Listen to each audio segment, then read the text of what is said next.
कांग्रेस की आधिकारिक meeting CWC खत्म हो गई, तमाम ऐलान हो गया और अब असली खेल शुरू होगा, क्योंकि अब तेजस्वी और राहुल की मुलाकात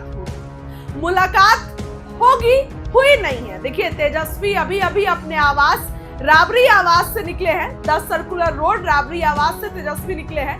सीधे पहले एक पोलो रोड गए हैं, वहां पर तेजस्वी पहले बैठक करेंगे और उसके बाद जहां पर महागठबंधन की एक बैठक होनी है पटना के एक बड़े होटल में, वहां तेजस्वी जाएंगे। आपको सबसे पहले बताएं तो तेजस्वी का सुबह से कोई बयान नहीं आया है, ना ही CWC की बैठक पर, ना ही कांग्रेस के कई नेता जो बोल रहे हैं कि सीएम फेस, इसको लेकर कुछ भी तेजस्वी का बयान नहीं आया है।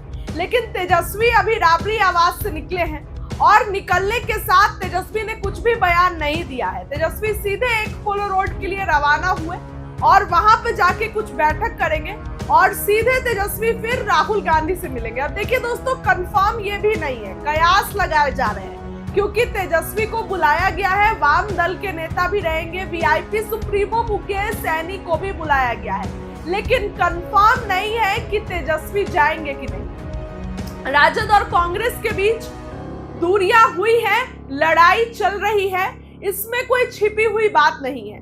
ये लड़ाई तब से ही उजागर हो गई है जब औरंगाबाद के कुटुंबा में न तेजस्वी पहुंचे थे जब कांग्रेस का कार्यक्रम था, और ना कांग्रेस के लोग पहुंचे थे जब RJD का कार्यक्रम था।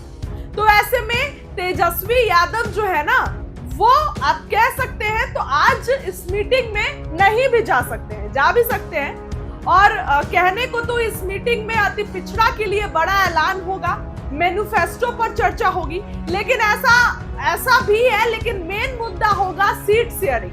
कांग्रेस का शीर्ष नेतृत्व बिहार में है, पटना में है, तो तेजस्वी यादव से फरियाने के लिए बैठे हुए हैं कि आप बोलिए कितनी सीटें दीजिएगा। तेजस्वी यादव भी उनको ये समझा रहे हैं कि देखिए, आपको पिछली बार सीटें दी थी, आपने कुछ भी अच्छा नहीं किया, तो सीटें नहीं देंगे। लेकिन तेजस्वी जा रहे हैं, कांग्रेस की इस मीटिंग में चर्चाएं हैं। तेजस्वी फिलहाल अभी अपने आवास से निकले हैं और उसके बाद सीधे एक पोलो रोड जाएंगे और एक पोलो रोड जाकर वहां पर बैठक करेंगे और फिर हो सकता है तो महागठबंधन के नेताओं के साथ बातचीत करेंगे। तो अभी देखिए दोस्तों, अब जब तक आप ये वीडियो देखिएगा, हो सकता है कि कुछ ही देर तब तक बैठक शुरू हो चुकी हो। और इस बैठक में मुकेश सहनी को भी बुलाया गया है, वाम दल के नेता भी रहेंगे, यानी कि सबका इस बैठक में जो है वो होना है और सबको इस बैठक में बुलाया गया है। मुकेश सहनी ने, खबरें आई थी कि मुकेश सहनी ने एक निजी चैनल से बातचीत करते हुए ये बयान दिया है कि डिप्टी सीएम नहीं बनाया गया तो गठबंधन तोड़ देंगे, और कांग्रेस भी डिप्टी सीएम का पद मांग रही है। तो आखिर किसको किसको मनाएंगे तेजस्वी, कितना मान मनोबल चलेगा? उसके बाद मैंने एक और खबर बताई थी कि सीट शेयरिंग पर बात हो गई है। 52 सीट कांग्रेस चाह रही है, 52 सीट कांग्रेस को मिलने जा रहा है।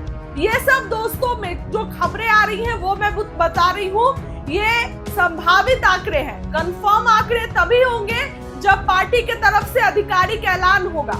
कुछ भी कंफर्म नहीं है, लेकिन ये कंफर्म है कि महागठबंधन की आज मीटिंग रखी गई है। राहुल गांधी ने तेजस्वी को बुलाया है। अब देखिए, तेजस्वी जाते हैं, क्या बातचीत होगी, और कायदे से तो राहुल गांधी को लालू यादव से भी मिलना चाहिए, लेकिन अभी तक तो मुलाकात हुई नहीं है। तो ऐसे में तेजस्वी जाएंगे, क्या कुछ होगा आपको बताएंगे। उसके पहले आप कांग्रेस की बातों को सुनिए कि कांग्रेस प्रेस कॉन्फ्रेंस करके सचिन पायलट क्या कुछ कहते नजर आ रहे हैं। बिहार में जो आर्थिक स्थिति और संकट पैदा हो रहा है, वो केंद्र सरकार भी उसके लिए उतना ही जिम्मेदार है जितना नीतीश कुमार जी जिम्मेदार है। और राहुल गांधी जी ने जो वोट अधिकार यात्रा निकाली थी तेजस्वी जी के साथ, उस यात्रा को जो जन समर्थन मिला वो अप्रत्याशित रहा। वोट अधिकार रैली मतलब जो गरीब है, दलित है, पिछड़ा है, अल्पसंख्यक है, वंचित है, उस कमजोर व्यक्ति का अगर कोई वोट चोरी कर रहा है, छीन रहा है, तो उस संवैधानिक अधिकार को जो हनन करना चाहते हैं, उन ताकतों के विरोध में ये यात्रा निकली थी और बहुत सफल यात्रा रही। बिहार में चुनाव बहुत दूर नहीं है और जो बदलाव की आहट पूरे प्रदेश में है वो हम लोग भी समझ रहे हैं और जान रहे हैं। इसलिए कांग्रेस पार्टी बहुत मजबूती से ये चुनाव लड़ने जा रही है और कार्य समिति पर इस बात पर चर्चा हो रही है कि जो दूरियां बन गई हैं आज अमीर गरीब की और गांव शहर की, वो भारत सरकार और प्रदेश सरकार की असफल नीतियों का परिणाम है। शुद्ध रूप से आज आप देखें तो हमारे अड़ोस पड़ोस के जो मुल्क हैं वहाँ पे क्या हालात पैदा हुए, उनसे हमारे रिश्ते कैसे हैं। चीन, अमेरिका जो हमारे पर लगातार आर्थिक प्रहार कर रहा है, उसका हम जवाब नहीं दे पा रहे हैं। और वो अमेरिका जो चीन को अपना दुश्मन मानता था, हिम्मत नहीं कर पा रहा है वो टैरिफ लगाने की या वो पाबंदियां लगाने की चीन के ऊपर। और हम लोग कोई जवाब नहीं दे रहे हैं, उम्मीद पे बैठे हैं कि हम कुछ हल निकालेंगे, समझौता होगा, एक करार होगा। लेकिन इस प्रकार का रवैया जो राष्ट्रपति जी, प्रधानमंत्री जी की दोस्ती का हवाला पूरी दुनिया में देते थे, आज वो दोस्ती इस देश को महंगी पड़ रही है। ये अब आज का देश का नौजवान समझ चुका है। बिहार में न जाने कितने पेपर लीक हुए, घोटाले हुए, और पेपर लीक होने के बाद जिन नौजवानों को अपना भविष्य अंधकार में दिखता था, वो अगर सड़कों पर आ रहे हैं, उन पर लाठियां बांधी जा रही हैं। मतलब निर्मम तरीके से पुलिस और प्रशासन ने लोगों को खदेड़ा है, नौजवानों को, हजारों लाखों लोगों को। उनके अरमानों पर पानी फेरिएगा, कई लोग उसमें ओवरेज हो जाएंगे। तो नौजवानों को रोजगार नहीं मिल रहा है, महंगाई, बेरोजगारी रिकॉर्ड स्तर पर पहुंच चुकी है।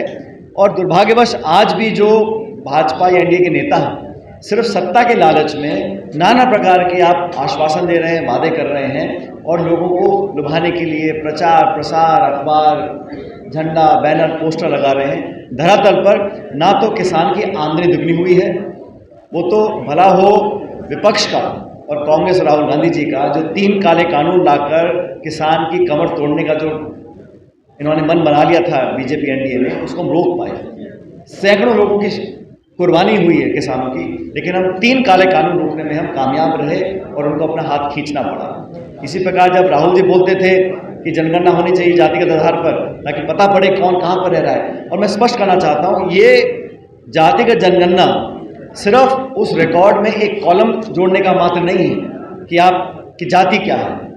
वो आंकड़ा बहुत लाभदायक नहीं है, लेकिन वो गिनती कि कौन व्यक्ति किस परिवार में, किस परिप्रेक्ष्य में रह रहा है, क्या आमदनी के साधन हैं, सरकार की कितनी योजनाओं तक पहुंच रही है, कितने पढ़े लिखे हैं, और जो बजट है, जो पैसा है, जो स्कीम्स का कितना लाभ मिला, उनकी भागीदारी कितनी है अर्थव्यवस्था में, राजनीतिक कार्यक्रमों में, वो सब जानकारी हम सरकारों को मिलेगी तो हम डेटा और आंकड़ों के आधार पर अपना नीति निर्माण कर सकते हैं, बजट एलोकेशन कर सकते हैं, और एक साइंटिफिक तरीके से लोगों को टारगेट कर कर बेनिफिट दे सकते हैं। आज क्या होता है, एड हॉक तरीके, जिसको जो पसंद आया उस जिले में घोषित कर दिया, उस समाज को दे दिया, कोई आर्थिक मापदंड नहीं है। इसलिए जातिगत जनगणना की बात कांग्रेस पार्टी ने करी, और मजबूरन देश के माहौल को समझकर भारत सरकार को अल्टीमेटली अपना सर झुकाना पड़ा और राहुल गांधी और विपक्ष कांग्रेस की मांग को मानना पड़ा।